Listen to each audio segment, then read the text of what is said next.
Deneau, vous êtes connu, entre autres, pour avoir publié Noir Canada, un document très fouillé, mais très choc aussi. Mais avant, vous étiez un jeune homme comme tout le monde. Vous avez vécu vos premières années dans l'Outaouais.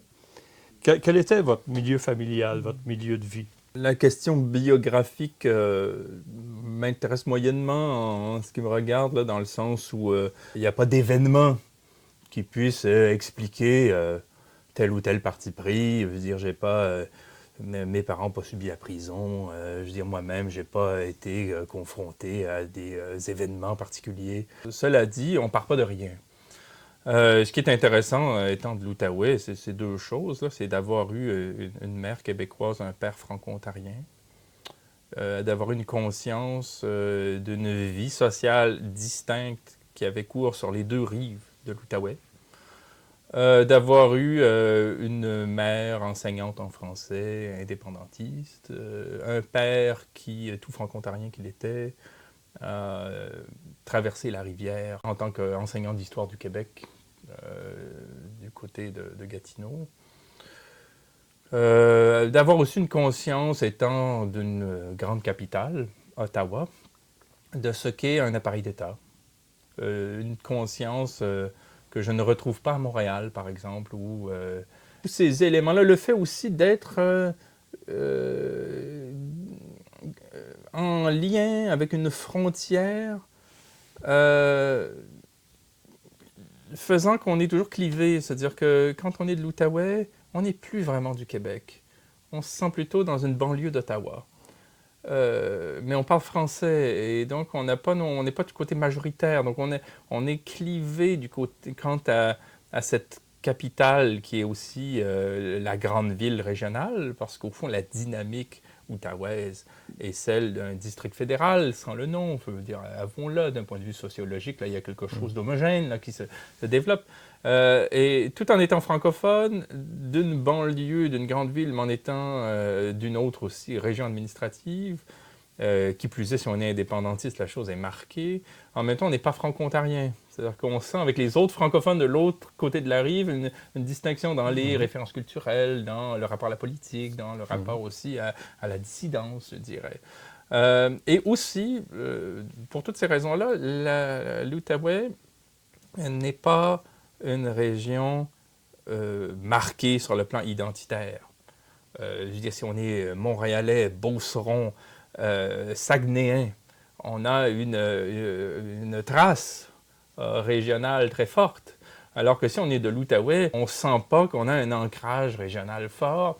Et cela a peut-être expliqué pourquoi ensuite, quand je me suis retrouvé en Europe, à Paris et à Berlin, je me suis senti aussi perméable. C'est que je n'étais rien. C'est peut-être un peu brutal de le dire comme ça, mais étant finalement un élément de la classe moyenne tout à fait représentatif, je suis allé à l'école publique alors que la plupart de mes cousins et cousines allaient à l'école privée. J'étais vraiment moyen, médiocre comme étudiant. Heureusement, j'ai eu des parents qui étaient enseignants et d'autre part, j'ai eu un frère qui m'a montré que c'était possible de travailler là, parce que lui était l'aîné, puis il me montrait un peu l'exemple, il me montrait que c'était possible d'être assidu et discipliné au travail. Ouais, bon, j'ai eu comme un modèle, mais moi, je n'étais pas du tout dans ces pas-là. Je ne faisais les choses que si elles avaient du sens. Mais donc, enfin, tout ça pour dire que cette espèce de vanité culturelle, cette espèce de standardisation qui fait de l'élément de la classe moyenne d'une ville de banlieue telle que celle-là, essentiellement consommateur. Quelqu'un qui cherche à gagner sa vie, mais sans grandes aspirations du culturel, politique, ainsi de suite, a fait que j'étais tout à fait perméable pour des propositions fortes. Et j'en avais soif, en fait. Je dirais que grâce à l'éducation qu'on a eue, puis je dirais aussi à cette force de proposition du mouvement indépendantiste. C'est-à-dire au fait que dans les années 70 et 80, être indépendantiste, c'était s'intéresser au théâtre de Michel Tremblay, c'était s'intéresser à la chanson de Vigneault, c'était s'intéresser à un certain cinéma, celui de Denis Arcand, au documentaire de Denis Arcand, par exemple, pas seulement au film fiction, au fait que mon père avait des vieux exemplaires du quotidien Le Jour, comme ça, sur le coin d'une étagère. Bon, le fait qu'il y ait quelques vestiges donnait des prises pour se dire, au fond, le social, la politique, la culture, ça ne peut pas être seulement le fait de naître aux abords d'un centre commercial, en vivant dans un quartier dont les maisons sont à peu près identiques. Bon, il y avait quelque chose d'un esprit qui transcendait l'espèce de caractère ingrat de la banlieue. Et ces premiers éléments-là, je dirais, ont été ce à quoi un adolescent pouvait s'accrocher pour aspirer à mieux. Peut-être aussi la voix de Victor Lévy-Beaulieu qui nous rejoignait par la télévision. La créativité à laquelle on pouvait assister par la Ligue nationale d'improvisation avec Robert Lepage. Bon, il y avait comme ça des signes qui faisaient qu'à 16 ans, à 17 ans, on pouvait se dire ça se peut pas que manger au McDonald's et je veux dire, chercher à se payer à 22 ans une hypothèque soit l'alpha et l'oméga de l'existence, quoi. Et ces petits signes qui avaient été aussi, enfin, en quelque sorte, auxquels on pouvait être sensible du fait d'avoir eu des parents qui nous ont fait voyager aussi un petit peu en Acadie, à Washington, ainsi de suite. Bon, ça nous permettait d'avoir, au fond, une attention pour ces signaux-là. Et c'est dès que j'ai eu, en fait, 19 ans, 18 ans même, j'ai quitté l'Outaouais pour Montréal. Et assez rapidement, je me suis envolé pour la France. Et pourquoi la France? Au cours de circonstances, j'aimais beaucoup le théâtre, plus la variété. En fait, j'appelais théâtre, ce qui était en fait des numéros de variété auxquels je me livrais quand j'étais adolescent, comme plein d'adolescents qui ont pu s'essayer à plein de choses. Puis j'ai tenté ma chance à l'École nationale de théâtre, ça n'a pas fonctionné pour de raisons tout à fait valables, je n'étais pas à ma place là-bas. Et à un moment donné, je suis tombé sur une affiche, on me disait, bon voilà, engagez-vous dans des chantiers jeunesse en France, l'Office franco-québécois pour la jeunesse à l'époque qui était financé parce qu'il n'y avait pas encore les budgets d'austérité et puis le néolibéralisme. Donc, j'ai été accueilli par un responsable de l'OFQJ à Paris, dans un groupe qu'on constituait pour aller faire des chantiers jeunesse. Bon, on nous a hébergés à l'hôtel en banlieue. Donc, jusque-là, je me reconnaissais un peu comme à Gatineau. Quoi. En fait, en gros, il y avait des immeubles récents, un peu différents, mais à peine. Veux dire, bon. Et d'une manière assez sagace, notre hôte nous a fait entrer par Paris par la voie du métro. Donc, c'est pas l'autocar qui nous a amenés à Paris par la banlieue. Donc, on a pris le métro Gallieni, je me souviendrai toujours. Là, j'ai vu ce métro un peu ancien déjà qui m'apparaissait un peu exotique. Et donc, par la voie souterraine, on est arrivé à Paris et il nous a fait sortir Place de l'Opéra. Et mon premier coup d'œil sur Paris, ça a été Place de l'Opéra, cet opéra Garnier, Rococo, c'est imprenable, l'avenue qui mène au Louvre, et tous ces grands boulevards, bon, ces grandes avenues. Puis... Et ça a été un tel choc esthétique dire, par rapport à la banlieue nord-américaine, quand j'ai vu ça, j'ai eu l'impression qu'on nous avait caché quelque chose. Qu'il y avait tout ce temps-là hors de cet univers fort clos de la banlieue, un monde où l'esthétique est importante et où elle traduit un rapport au monde et la façon qu'a un monde de se présenter à lui-même. Bon, il y avait quelque chose de saisissant et j'ai jamais pu en démordre. C'est-à-dire que c'est là que j'ai de fil en aiguille, décidé de vivre en France, d'y faire mes études d'une manière au départ complètement, au fond... d'une manière un peu mythomane, dans le sens où on a 20 ans, on est dans ces grands univers, on n'y comprend rien. On distingue à peine, du point de vue de l'esthétique, Notre-Dame de l'Arc de Triomphe, du point de vue des vocations, du point de vue du style, du point de vue des époques. On est dans une sorte de monde ancien, où tout nous semble sans âge. C'est l'éblouissement qui compte. Ouais, et c'est très, quand on a 20 ans, c'est un moteur très, très grand qui nous amène à lire, à se renseigner, et aussi à goûter, à se lever pratiquement dans cette espèce de grand univers qui est tout à fait inattendu. Et en cela, j'étais content d'être de l'Outaouais, dans le sens où ce choc-là, j'ai bien remarqué que mes amis français, et surtout parisiens, ne l'avaient jamais eu. Parce que pour eux, tout ça a été donné, quoi.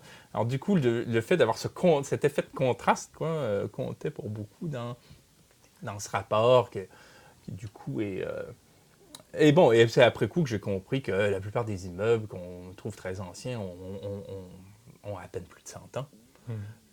Le Paris qu'on connaît, le Paris haussmannien, est à peine plus vieux que Montréal, du plateau, disons.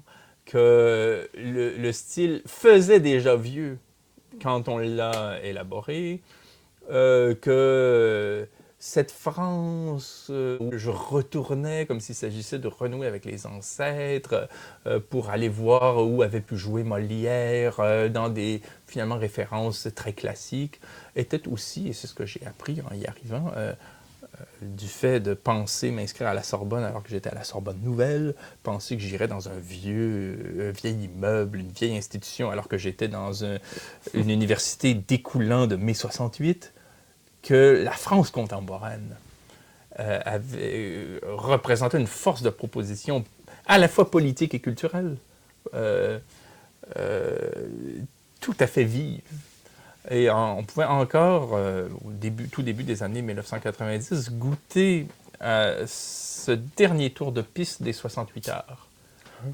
Être en France quand Deleuze fait paraître ses derniers livres. Être en France pour assister au dernier séminaire de Jacques Derrida.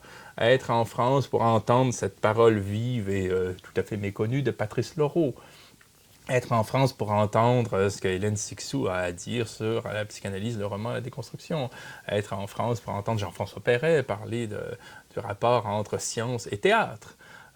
Et donc voir cette dernière génération, finalement, qui est, d'une part pour nous les X, totalement écrasante, pas généreuse du tout, qui est finalement très imbue d'elle-même et peu soucieuse de ce qu'elle transmet, en même temps avoir beaucoup à nous apprendre.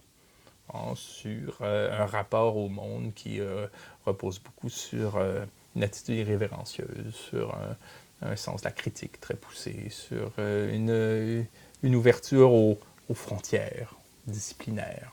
Bon, et ça m'a amené finalement à faire ma thèse sous la direction de Jacques Rancière et à connaître aussi un très grand économiste qui, d'un point de vue politique, s'est battu pour révéler le dessous de l'époque néocoloniale française en Afrique, là, qui est François-Xavier Verschaff. Ça a été deux influences majeures.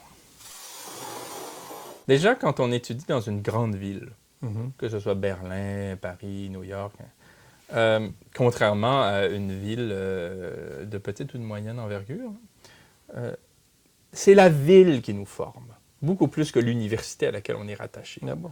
C'est-à-dire qu'effectivement, on va suivre nos cours. J'étais à la Sorbonne Nouvelle en ce qui me concerne, d'abord en esthétique, à l'Institut d'études théâtrales.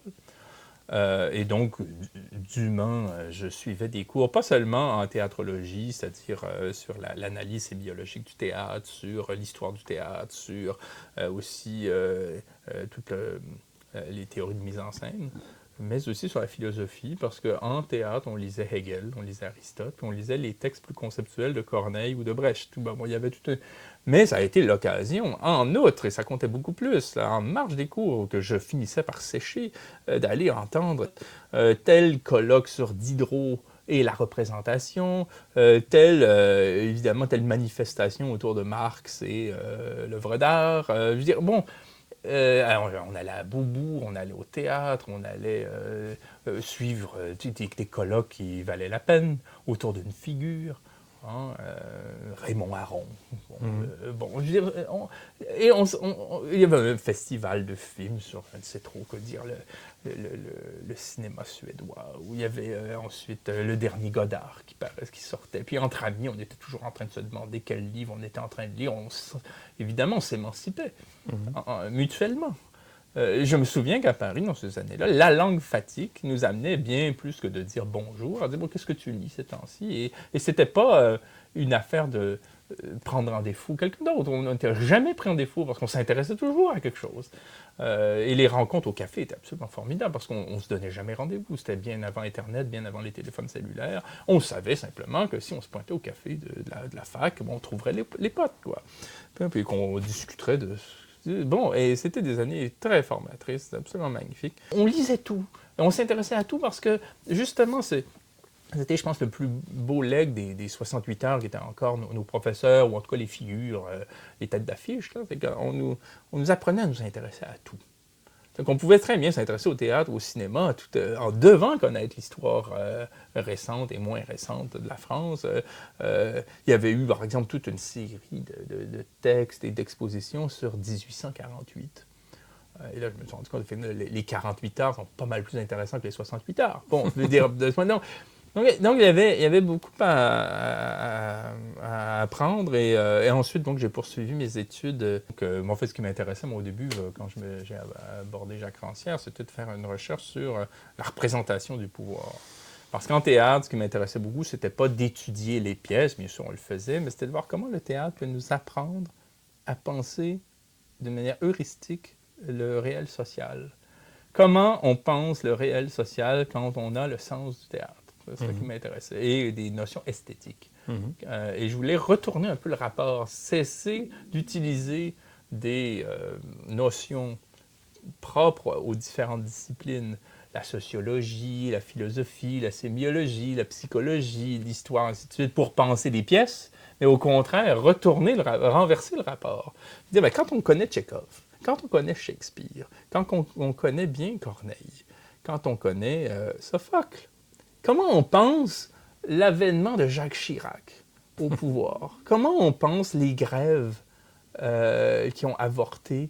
Comment on pense toute la paraculture qui se développe dans la banlieue? On doit bien avoir un regard différent. Bon, c'est sur ce côté heuristique. C'est ce côté heuristique qui m'a intéressé.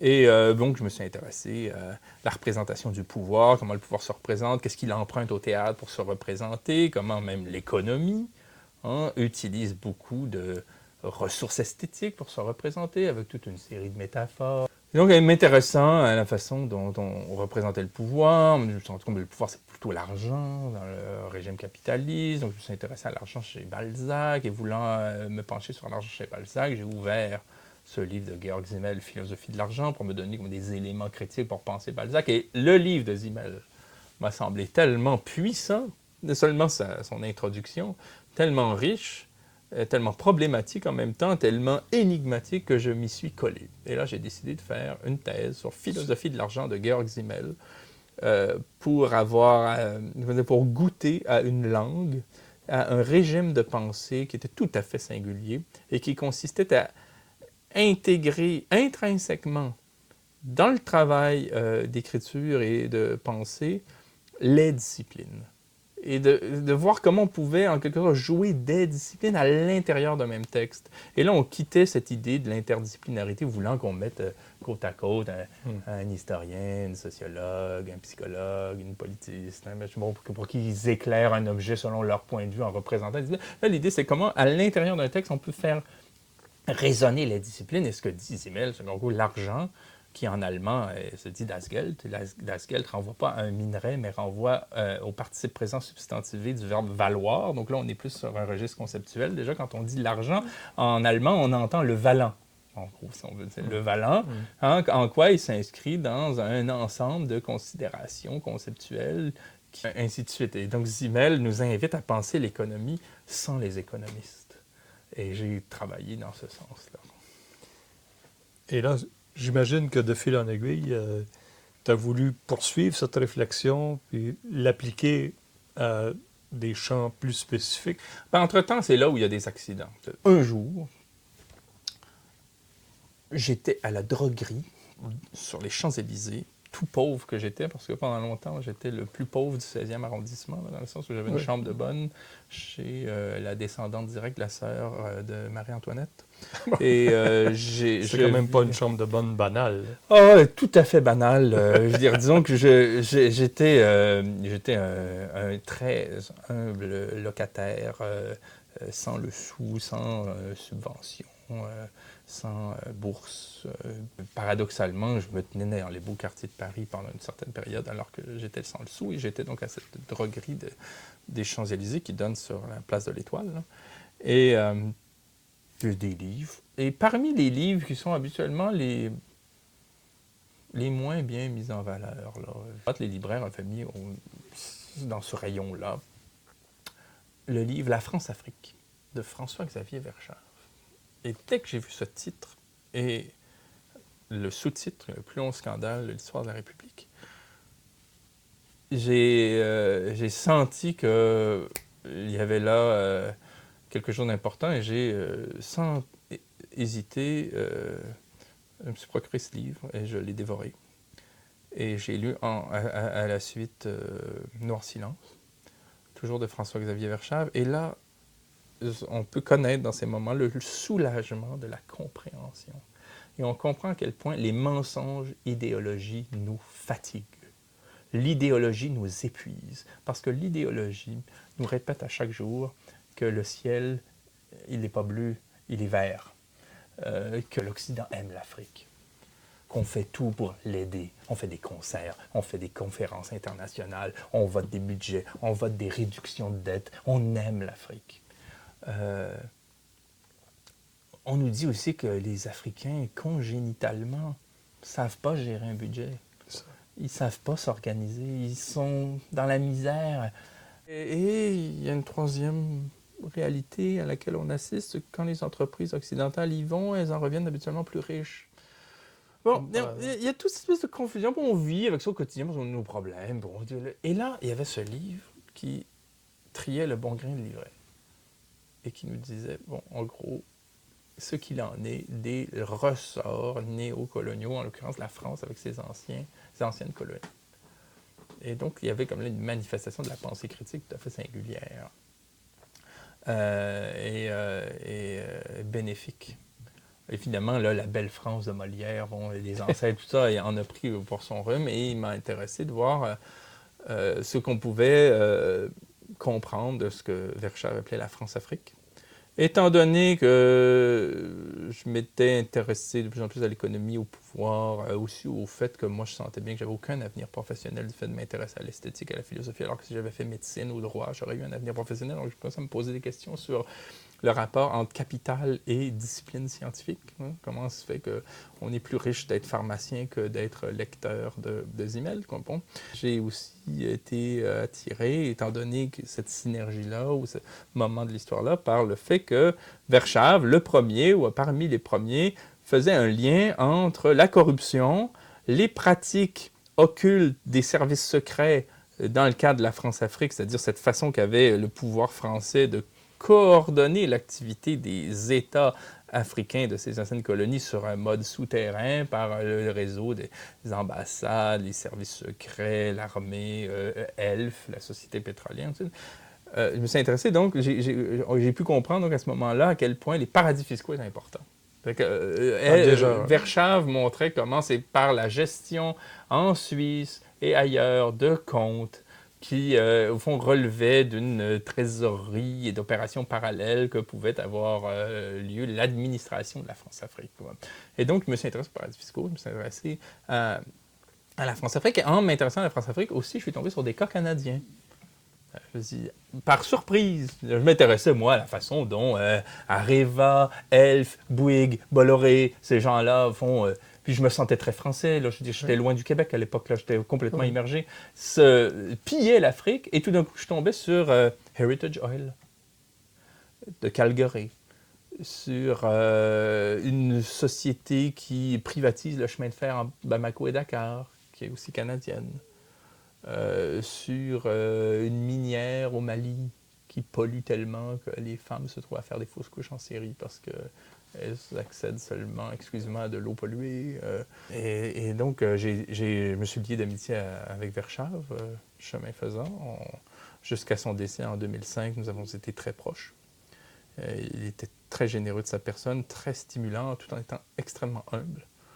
Et je m'étais engagé auprès de lui à faire un travail un peu similaire au sien sur le Canada et l'Afrique. Et ça a donné lieu en 2008, 3 ans après son décès, à Noir Canada, qui s'inscrivait dans la lignée de ses textes, là, qui est Noir Silence. Il a écrit La France-Afrique, mais ensuite il a écrit Noir Silence, Noir Procès, Noir Chirac. Et moi, j'ai fait Noir Canada dans la lignée de ces textes. Et lui, est-ce qu'il a collaboré un peu à la préparation ou au début de tes recherches sur ces Il m'a beaucoup soutenu quand j'ai fait mon tout premier livre, hein, qui est un brûlot qui m'a bien amusé, qui s'intitulait Paul Martin et compagnie. Qu'est-ce qui t'amène à écrire sur Paul Martin et Ouais. t'es plongé dans des réflexions très globalisantes. On est en 2000... À ce moment, je l'écris, on est en 2002, 2003. C'est ce que tu appelles ton brûlot sur Paul Martin. Mon brûlot, oui. C'est un livre de grande jeunesse où je me lâche. C'était en marge de la thèse, je me souviens très bien, le dimanche, plutôt que de travailler sur ma thèse, je faisais des aphorismes, là, c'est-à-dire 60 paragraphes denses sur Paul Martin. Et les échos que j'avais un ami qui me faisait des coupures de presse là, de ce qui se passait ici de temps à autre. Et ça a été, comme je pense, le premier moteur qui m'a amené à écrire, en fait, là, essentiellement. Puis je pense que c'est le cas de beaucoup de gens. Ça a été de ne pas croire qu'il n'y avait rien sur ce sujet-là sur la place publique. Et j'étais pas le seul, parce qu'au moment où j'ai sorti le livre, il y a 2 autres auteurs aussi qui en ont sorti un comparable, dont Murray Dobbin au Canada anglais. Et en fait, il s'est agi simplement de... Non pas que je me sentais le plus compétent pour parler du sujet, mais de dire comment on peut accepter que quelqu'un ait été ministre des Finances et responsable du budget et responsable du principe voulant qu'on paie sa juste part pour contribuer à l'effort national en ce qui concerne la mise en commun des actifs de façon à générer des institutions et des services publics qui profitent à tout le monde beaucoup plus que si on était complètement isolé dans notre coin. Comment celui-là même, qui est garant de ce principe-là, peut être en même temps l'actionnaire unique d'une société qui est administrée aux Bermudes et qui gère une flotte de navires à la Barbade, au Libéria. Le Canada Steamship Line. Le Canada Steamship Line. Et ça me paraissait invraisemblable. C'était à l'époque où on fustigeait les politiques de Berlusconi. Tu sais. Je disais, mais on a un Berlusconi au Canada, mais il passe. Du coup, j'ai envoyé cette espèce de cette proposition à Robert Laliberté de VLB Éditeur à l'époque, avant que Québécois n'achète et ne saccage la maison. J'ai eu comme premier éditeur celui qui m'a semblé être le meilleur éditeur que j'ai eu, vrai professionnel, impressionnant de par son érudition, qui m'a presque appris ce qu'était l'édition au moment où il m'éditait. Là, j'ai un rapport de sympathie à mes éditeurs et je regrette qu'on n'ait pas conscience du fait qu'un éditeur n'est pas un imprimeur. Loin s'en faut. On voit des textes qui sont mal édités de la même manière qu'on voit des actrices et des acteurs au cinéma qui sont mal dirigés. La même chose. Et depuis, j'ai pris l'habitude maintenant de faire, comme au cinéma, quand je fais un livre, un générique, où là, j'essaie de placer tout le monde pour dire, ça, c'est un travail collectif. Il y a des gens qui y ont cru ensemble. J'assume le contenu seul. Dans le sens où s'il y a des erreurs, s'il y a des manquements, je suis le dernier garant du sens. Là, je ne me défausse pas. Mais ce travail-là, je veux bien marquer que je l'ai fait en collaboration. Et du coup, j'ai été amené par moi-même à développer des modes d'organisation ad hoc, à créer des groupes de recherche sur la base des volontés, des compétences diverses et variées, de la part de gens qui n'avaient pas nécessairement de titre et de diplôme, mais qui pouvaient me dire, moi, je suis syndicaliste, j'ai un cégep, j'ai travaillé 30 ans dans tel domaine, dans mon syndicat, j'ai été amené à lire sur telle chose, j'ai tel savoir, j'ai pas de bac, j'ai pas de maîtrise, mais on entend la personne, puis on se dit, mais voilà quelqu'un qui s'est émancipé. Voilà, quelqu'un qui connaît son domaine, qui n'a rien à envier aux universitaires qui recyclent 10 fois le même article pour avoir des lignes de plus dans leur CV en vue d'avoir une subvention. Et qui ne vont pas citer un tel parce que les pairs ne l'aiment pas, puis qui vont éviter tel sujet parce que c'est pas la mode, puis on va gommer tel mot. Puis... Non, on a quelqu'un qui n'a pas de complexe, là, qui n'est pas enchaîné. Peut-être qu'il lui manque 2-3 notions. Bien sûr, tout n'est pas parfait, mais... Et donc, j'ai travaillé avec des gens de tous horizons. Des gens qu'on considère à la marge, des étudiants qui apprennent, qui avancent à tâtons, des gens qui n'ont rien à se reprocher, qui sont tout simplement intéressants, compétents, qui ont des titres aussi, je ne suis pas allergique à ça, j'en ai moi-même, mais qui arrivent à un moment donné avec une proposition. Donc j'ai pu travailler avec des gens qui m'ont aidé, ça et là, à constituer des textes sommes où il s'agit de faire des liens. Noir Canada, Paradis fiscaux, la filière canadienne et mon prochain livre sur la firme pétrolière Total constituent des recherches qui consistent à mettre en rapport des recherches et des prises de conscience qui risquent, si on ne le fait pas, d'être enfermées dans leur parallélisme disciplinaire. C'est comment on crée un carrefour, où on rend justice aux contributions de tous ces textes, de tous ces documents, en tant qu'on les fait résonner ensemble. Et là, on a un apport qui est la mise en relation des connaissances. Donc, il s'est agi autant sur le rôle des sociétés minières en Afrique, le rôle des banques canadiennes dans la Caraïbe, ou le rôle de la société Total en tant que multinationale.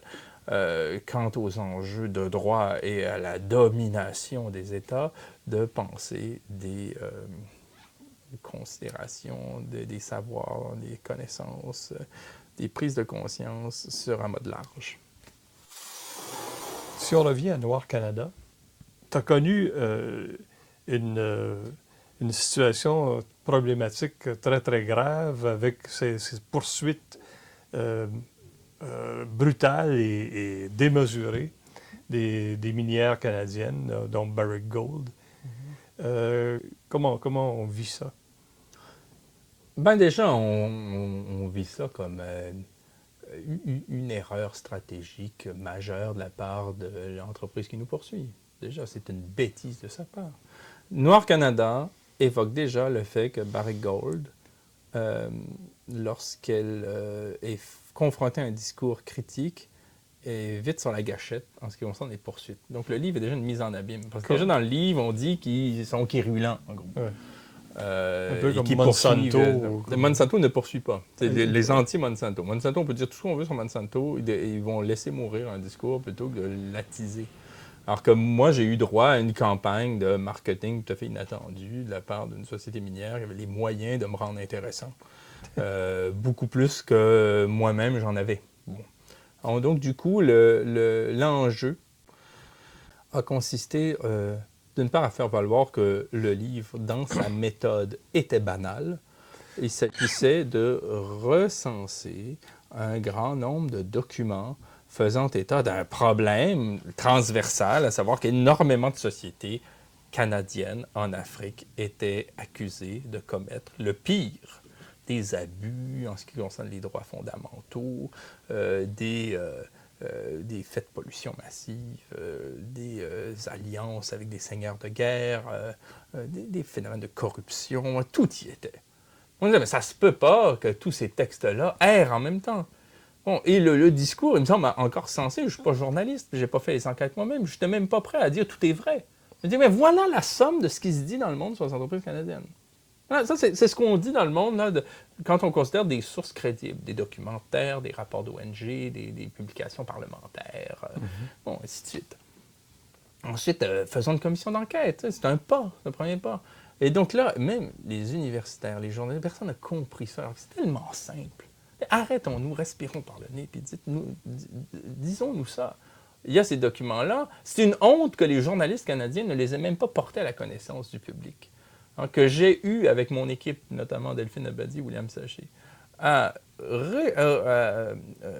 constituer cette bibliographie, à l'analyser et à la rendre disponible auprès du public, alors que déjà le public belge, français et allemand était mieux informé de ce que faisaient les entreprises canadiennes en Afrique que nous. C'était déjà une honte. Et plutôt que d'avoir honte, comme universitaires et comme journalistes, évidemment, en médiocres qu'ils étaient, ils ont retourné le rapport et ils ont plutôt cherché au fond, se distinguer en disant que mon titre était trop tendancieux et j'ai dit le mot pillage et criminalité. Il faut dire malgouvernance à l'université, puis il faut dire je ne sais trop quoi, il faut utiliser un mot creux qui ne fait pas peur aux bailleurs de fonds. Bon, il ne faut pas nommer de nom. Faut être sûr de son coup. Être sûr de son coup, c'est attendre qu'un juge ait dit quelque chose. Non, parce qu'on ne peut pas penser par soi-même, ainsi de suite. Donc là, il y avait, ou l'ONU, bon, mais alors que même l'ONU demandait au Canada d'enquêter. Je veux dire, je reprenais même par moments les attentes de l'ONU. C'est quand même pas être radical. Là. Bon, donc j'ai été confronté à beaucoup d'adversités à la fois. C'est que c'est pas seulement le travail intellectuel en tant qu'exigence, une assise, on finit un livre, on est souvent à plat, on n'est pas vraiment disposé à mener le combat de sa vie après. Par rapport aux universitaires qui m'ont fermé les portes après à jamais, je n'ai jamais pu entrer là, j'ai essayé 15 fois, c'est pas possible, et toutes les irrégularités, je les ai vues. Est-ce que ça a été ta plus grande C'était déception? pire que les poursuites. De voir que les universitaires, alors que je me battais pour eux, je me battais pour le droit à la recherche, avec une équipe, avec Éco-Société, avec des gens, des sympathisants, quelques universitaires, Pierre Noreau, Michel Seymour, Pierre Trudel, des gens formidables, Fanny Lafontaine, j'en oublie, là, il y a des centaines d'universitaires qui ont cité une pétition qui était pour nous. Mais pas la communauté universitaire. Mais l'institution comme telle n'a pas été capable de dire cette recherche-là, qu'on peut critiquer, c'est normal dans le contexte universitaire qu'on critique. Elle était faite pour ça, de toute façon, c'était un premier pas. Pour ouvrir le débat. Ben oui, bien sûr, il s'agissait d'une ébauche par rapport à des thèmes qui auraient dû être approfondis depuis des années. Les professeurs d'université aujourd'hui se voient comme des courtiers qui vendent des résultats de recherche à des clients. Les bailleurs de fonds sont des clients, ils sont dans une perspective capitaliste, ils vendent la recherche à des clients. Donc il ne faut pas effaroucher les clients. Comment voulez-vous être critique par rapport à l'oligarchie dans un département qui porte le nom de Desmarais?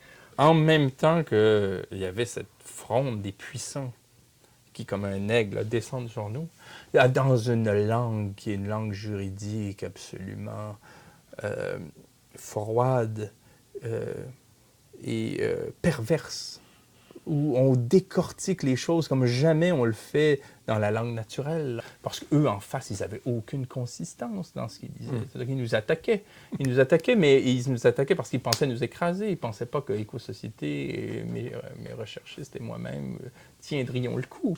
Ils ne savaient pas qu'ils auraient à donner un jour de la consistance à leurs allégations délirantes, quoi, où ils disaient qu'on les accusait d'avoir commis un génocide. C'est complètement fou. Ils ont dit ça jusqu'à la fin, alors qu'ils ne pouvaient pas le penser, ou s'ils le pensaient, qu'ils n'avaient pas lu le livre. En même temps que je faisais face à cette fronde judiciaire, qui était quand même à la fois accablante et exaltante, parce que pendant qu'on est accablé dans des tribunaux à se faire poser des questions comme si on était face à la Stasi, en même temps, on se trouve accompagné de gens absolument formidables. On fait des rencontres. Ça a eu l'effet aussi de braquer les projecteurs sur toi, parce que beaucoup de gens t'ont découvert alors qu'ils ne connaissaient même pas Noir Canada, et t'ont découvert au moment où on t'attaquait. Oui, je dirais même que je me suis découvert moi-même, si on peut, quoi. C'est-à-dire que c'est des moments où on doit puiser dans des ressources, on se découvre des facultés qu'on ne pensait pas avoir. Mais voilà, il y a eu... et puis pour moi, c'était en même temps un rare moment politique dans la décennie 2000. La décennie 2000, politiquement, a été atone. Elle a été honteuse du point de vue de la pensée critique. Et souvent, on m'a reproché le ton, machin, je suis pas allé de main morte, etc. Mais il n'y avait rien. Il n'y avait rien. On était dans cette espèce de blabla de la gouvernance, dans une sorte de gestion à la petite semaine du savoir, une sorte d'apathie face à des enjeux pourtant apocalyptiques qui sont ceux des perspectives écologistes déjà qu'on nous annonçait comme étant graves. Et il n'y avait rien. Il n'y avait rien. Et là, j'ai voulu que ce livre-là soit un coup de tonnerre. Et ensuite, il est devenu un peu plus normal d'être critique jusqu'à, évidemment, la formidable mobilisation de 2012. Là. Mais entre 2008 et 2012, je pense qu'il y a eu un crescendo. Et je pense que Noir Canada a été... en tout cas, a été le signe d'une volonté qu'il se passe quelque chose. Autant, évidemment, chez les chercheurs et auteurs que chez les lectrices et lecteurs. L'idée qu'il se passe quelque chose, qu'on nomme un chat, qu'on arrête de penser dans cette langue de bois, dans cette pensée unique, dans cette marotte d'universitaires qui deviennent des experts au service des puissants. Ça allait. Hein, et que ça ne soit pas fait sur un mode marginal, qu'on ne soit pas simplement à penser un peu la résistance ici ou là, à gauche, à droite, mais qu'on soit au contraire capable de poser le fait du régime comme étant oligarchique, corrompu, idéologique à mort, totalement en contradiction avec lui-même. Bon, c'était ça qui était en cause, c'est de donner une espèce de coup de tonnerre. Et ensuite, comme j'avais beaucoup travaillé sur les paradis fiscaux, et que j'avais dans ma besace un certain nombre d'éléments, il n'était pas question que ces poursuites-là m'empêchent de vivre.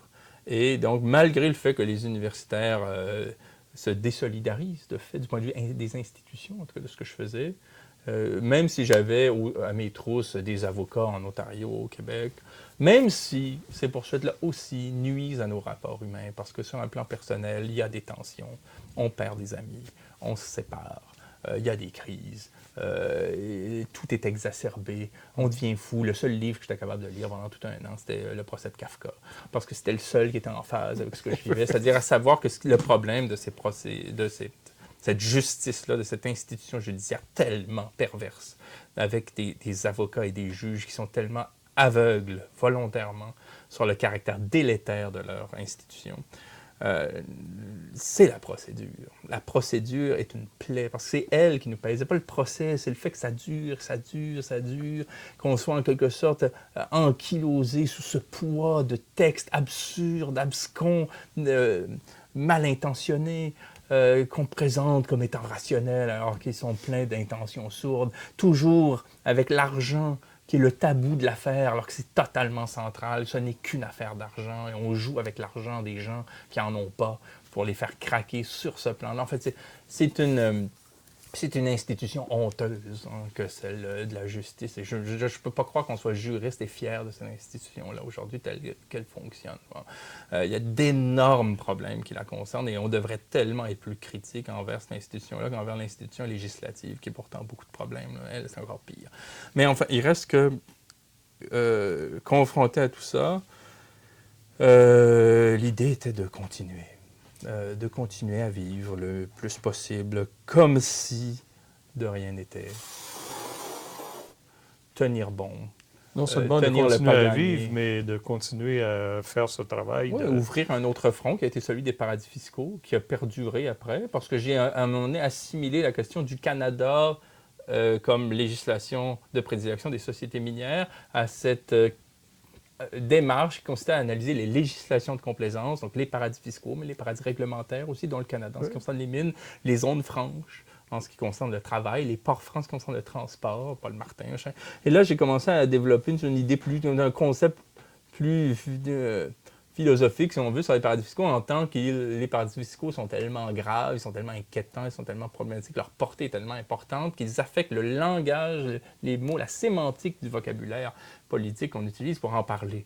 Du moment que les paradis fiscaux interviennent dans la géopolitique contemporaine, ils affectent la façon qu'on doit avoir de concevoir désormais la souveraineté d'un État, les frontières, la loi, le droit, le crime. Tous ces mots-là changent parce que les paradis fiscaux créent une synthèse entre l'État et ce contre quoi l'État s'est établi dans l'histoire, c'est-à-dire la loi de la jungle. Hein, donc là, tout d'un coup, on a des États qui préconisent la loi de la jungle et qui sont en parallèle. Qui sont même, dans le cas du Canada, non seulement complices de cet état de fait, mais générateurs de cet état de fait. Ah, tout à fait, ils sont à l'avant-garde. Parce que tu as découvert que dans le cas des Caraïbes, le Canada a joué un rôle majeur dans l'établissement de certains de ces paradis fiscaux. Oui, et c'est souvent, le moteur est souvent de cet ordre-là. Comment il se fait que personne n'a encore dit cette évidence? Et on se dit, je ne suis pas nécessairement le mieux placé pour en parler. Et je regrette que celles et ceux qui le sont ne le fassent pas Hein, celles et ceux qui étudient, par exemple, en études canadiennes et qui sont censés tout connaître sur le Canada. Comment il se fait qu'ils ne disent pas que le Canada est un Congo de Léopold II réussi, qu'il a été façonné sur le même mode que les colonies africaines lorsqu'on en parlait à la conférence de Berlin, que les banquiers canadiens, à la fin du 19e siècle, quand ils venaient d'ici, ils ne se considéraient pas plus canadiens qu'un banquier suisse aux Bahamas se considère bahamien. Ils se considéraient écossais, ils se considéraient anglais. Ils ne se considéraient pas une seconde canadienne. Ils utilisaient le Dominion parce que c'était une structure adéquate pour favoriser le développement du capital dans les colonies britanniques de la Caraïbe, parce que les Américains recouraient à leurs services, puisque le réseau bancaire américain, lui, était confiné au territoire américain. On ne pouvait pas, quand on était une banque américaine, développer des activités à l'extérieur de la Fédération américaine. Bon, donc on utilisait les banques canadiennes. Il y a des choses à penser là par rapport aux contemporains. Nous sommes une colonie. Et la classe moyenne dont on parle tant, les vaillants Canadiens, ils ne font pas seulement jouer au hockey, c'est des colons, hein, qui sont les petites mains de la colonie, de l'œuvre voulue, non pas par des grands idéalistes qui voulaient construire un chemin de fer, mais par des impérialistes, la Hudson Bay Company, par exemple, Aitken, les Molson, McGill, ainsi de suite. Tous ces gens-là devraient être présentés comme des grands impérialistes, des colonisateurs, qui ont mobilisé cette force de travail qui étaient les colons, c'est-à-dire les ouvriers et ouvrières de la colonie, pour dominer les Premières Nations au détriment desquelles s'est développée la colonie. Et là, les colons ont mauvaise conscience, parce qu'au fond, tous les vers de l'hymne national canadien sont faux. Les plus brillants exploits, hein, qu'est-ce que c'est? C'est d'avoir complètement domestiqué un territoire aux fins d'une exploitation radicale et intensive au profit de marchés étrangers. Et les colons ont été les chevilles ouvrières, les exécutants. Les instruments. Les exécutants, la force de travail brute de ce projet-là. Et donc, nous avons honte. Nous avons honte de ce que nous sommes, parce qu'on n'en a même pas tellement profité. Nous étions juste ceux à qui on promettait un petit avantage qu'on n'avait pas dans le royaume d'où on partait. L'idée, ça a été toujours de faire de nous les instruments d'une politique impérialiste de type britannique, étant donné que la chose s'est développée au moment de la révolution industrielle, en particulier, hein, sur un mode plus poussé. Et donc, comme les Canadiens, et je dis bien les Canadiens, là, d'un océan à l'autre, ont mauvaise conscience par rapport à ce qu'ils ont été historiquement, ben, ils ont une mauvaise conscience de classe. C'est-à-dire qu'ils n'arrivent pas à passer au stade de la critique pour se dire qu'il faudrait bien devenir maître chez soi. Et ça ne vaut pas seulement pour le Québec, ça vaut pour tout le Canada. Et le gros problème du Québec, c'est qu'il a pensé qu'il était dominé par un acteur dominant, alors que les Canadiens anglais sont aussi dominés que les Québécois, ce sont des colons eux aussi. Et le discours indépendantiste québécois aurait dû prévaloir, comme ça a été le cas chez les Patriotes, pour tous les Canadiens. On va briser cette structure institutionnelle de type colonialiste qui fait de nous les instruments et les petites mains d'un projet inique. Et on va refondre sur un mode républicain, ou autre, démocratique en tout cas, un régime qui nous ressemblera et qui ne sera forcément pas étendu comme c'est le cas maintenant avec ce régime absurde qui est en plus façonné sur un mode est-ouest alors que les dynamiques du continent, tant d'un point de vue économique que culturel, sont nord-sud. Est-ce qu'on peut s'attendre à ce que Alain Deneau fasse partie d'une équipe qui va réécrire l'histoire du Canada? Bon, je me vois plus comme essayiste que comme historien. Je pense que quelqu'un comme Robert Comeau fait partie de ce type d'intellectuel qui s'est engagé, étant donné ses compétences, dans un rapport à l'histoire. J'ai été tout à fait ravi d'apprendre qu'il avait cautionné un certain nombre de mes propositions. Mais au-delà d'un tel engagement de laboratoire, il serait à souhaiter que les inepties qu'on entend à l'occasion du 150e anniversaire de la Confédération canadienne trouvent chaussures à leurs pieds, qu'elles ne soient pas audibles plus de 24 heures, que tout de suite des gens soient outillés pour répondre à ces grands récits stupides, quoi. Il faudrait... Et l'idée, c'est aujourd'hui autant de produire de la recherche que d'être capable de la diffuser, d'en faire un bien commun, de faire de la recherche le fait d'un service public. Et je me suis aussi beaucoup attelé à cela, faire des conférences dans les cégeps, dans les syndicats, dans les associations, dans des groupes anarchistes, dans des écoles, dans des salons du livre, et essayer de trouver des publics qui ont soif de connaissances, qui ont toutes les compétences qu'il faut pour comprendre un discours dès lors qu'il a du sens, et de faire en sorte qu'on soit outillé pour résister à l'idéologie. Revenons à la question des paradis fiscaux, mais pas seulement, aussi à la sorte de grande liberté d'action des multinationales qui n'ont plus de contraintes. Est-ce qu'on voit des signes qui peuvent donner un certain espoir de vaincre les forces en place?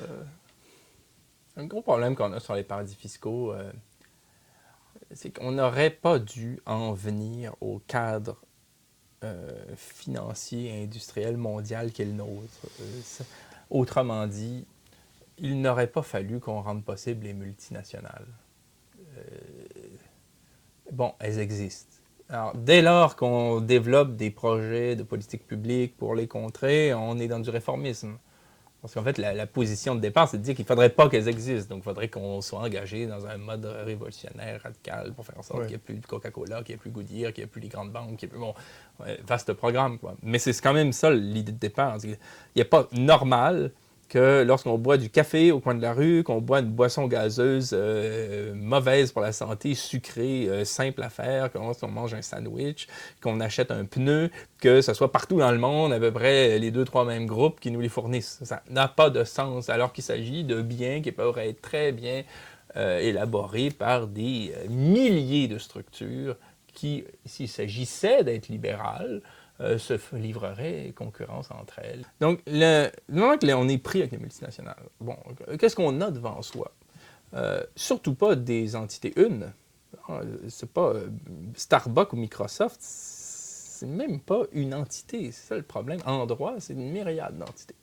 En droit, là, ce sont des sociétés rhizomatiques qui ont des points partout et des connexions entre ces points-là qui sont officieuses. Parce qu'en droit, il s'agit de structures indépendantes. Donc, Google a à sa disposition une myriade de structures qui peuvent, entre elles, s'envoyer des factures. C'est ça. Elles peuvent même s'emprunter de l'argent. Et donc là, il y en a une qui prête de l'argent à une autre et bénéficie de déductions. Là, l'autre paie des intérêts à sa structure avec des déductions. Bon, ou encore, elles peuvent enfin, ça peut aller très loin. Elles peuvent choisir de se poursuivre entre elles pour faire des transferts de capitaux illicites, bon, en réglant à l'amiable. Bon, donc, au nom de l'entente hors cours, on envoie des fonds qu'on n'aurait pas pu envoyer autrement. Bon, c'est complètement fou. Et il n'y a plus rien à faire. Il n'y a plus rien à faire si on continue de jouer le jeu tel qu'il a été établi. Donc, il faut changer absolument le rapport qu'on a à ces structures-là. Et déjà, au moins politiquement, du point de vue des États, les considérer comme des structures une. Et dire à Microsoft, nous savons que vous êtes une structure une. Nous allons rompre avec cette règle qui date du 19e siècle et qui est celle du lieu de résidence.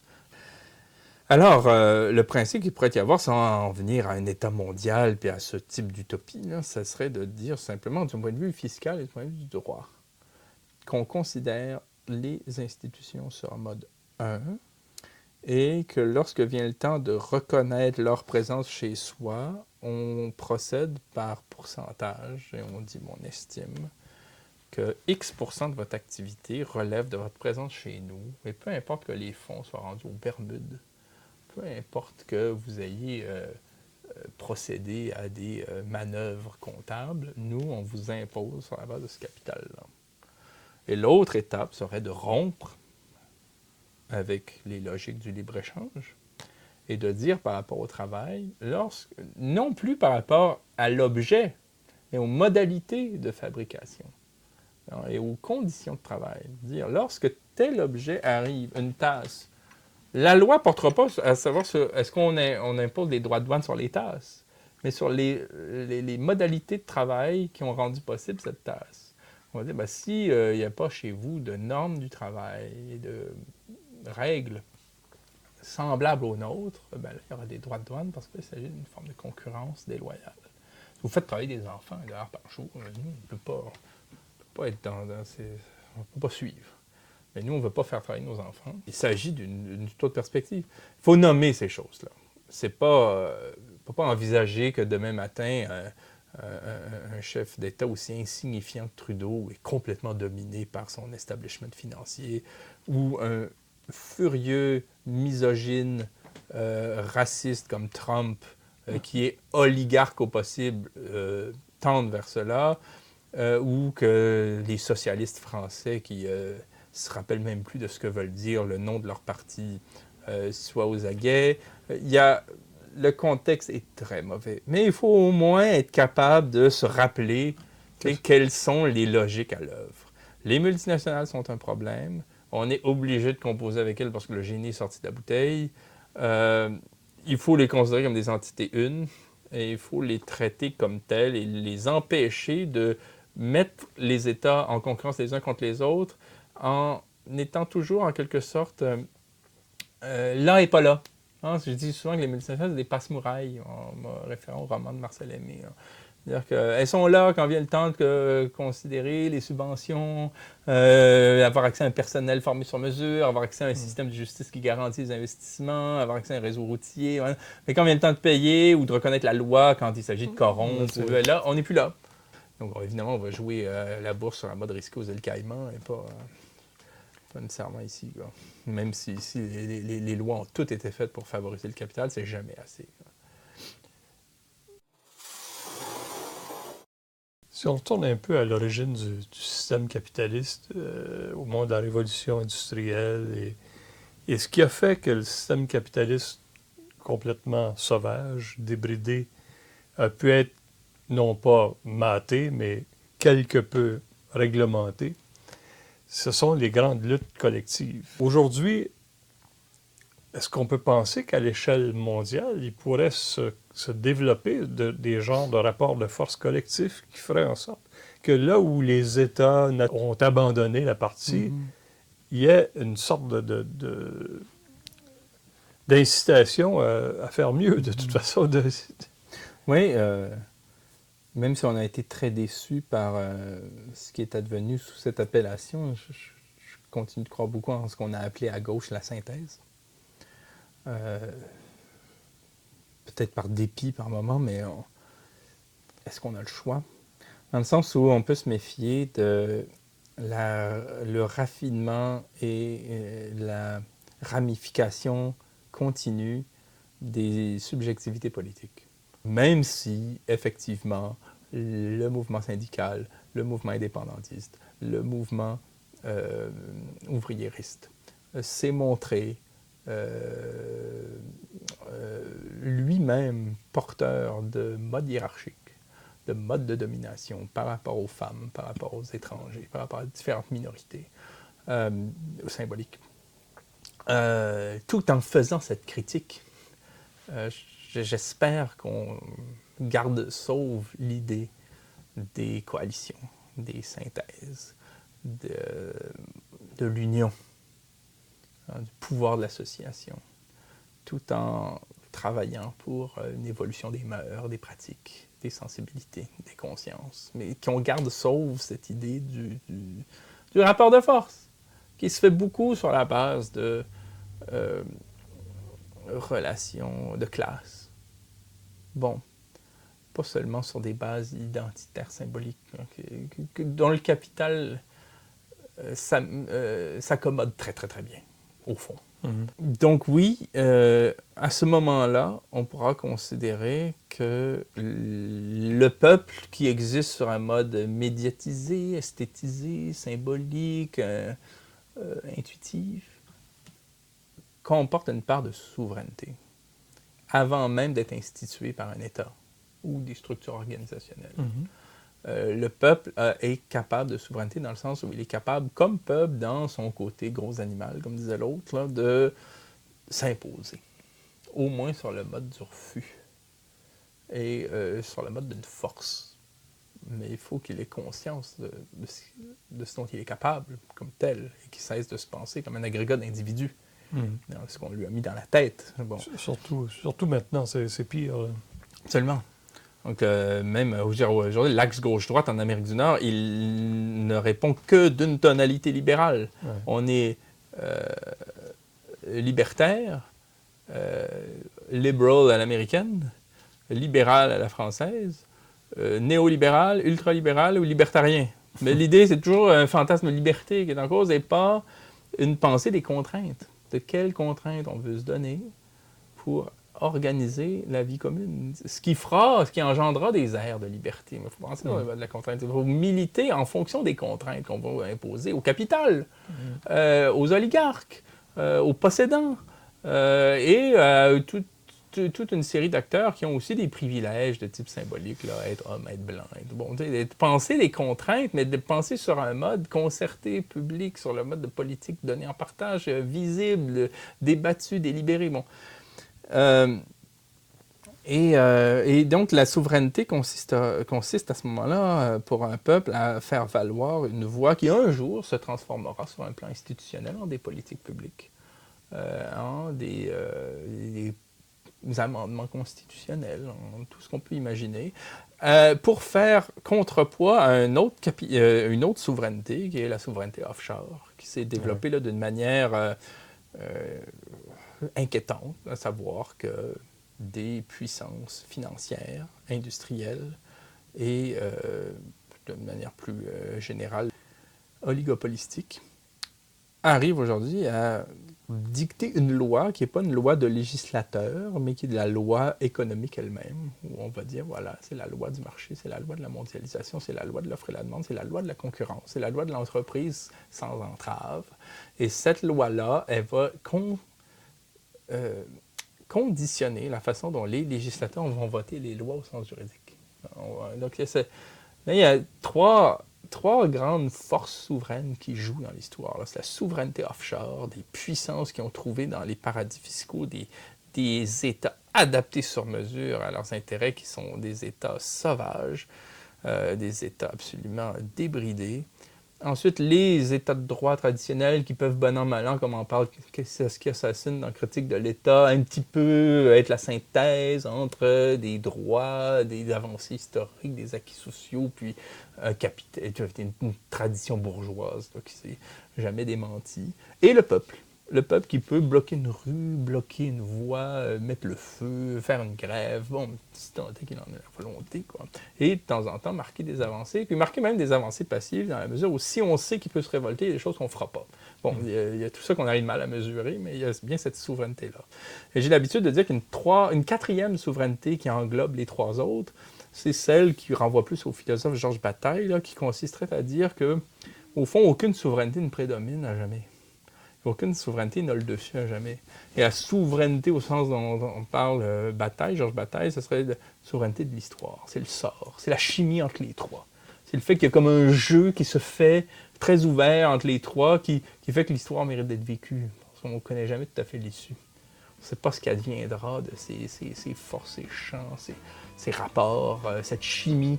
Et ça peut donner lieu au printemps arabe, au printemps érable, au mouvement Occupy et à des reprises de ces formes de mobilisation-là qui un jour auront peut-être des portées plus grandes que celles auxquelles on a assisté au début de la décennie 2010 et qui sont prometteurs de changement. Et effectivement, c'est dans cette conscience-là de la puissance d'organisation des peuples qu'on peut encore trouver un espoir. C'est la grâce que je nous souhaite.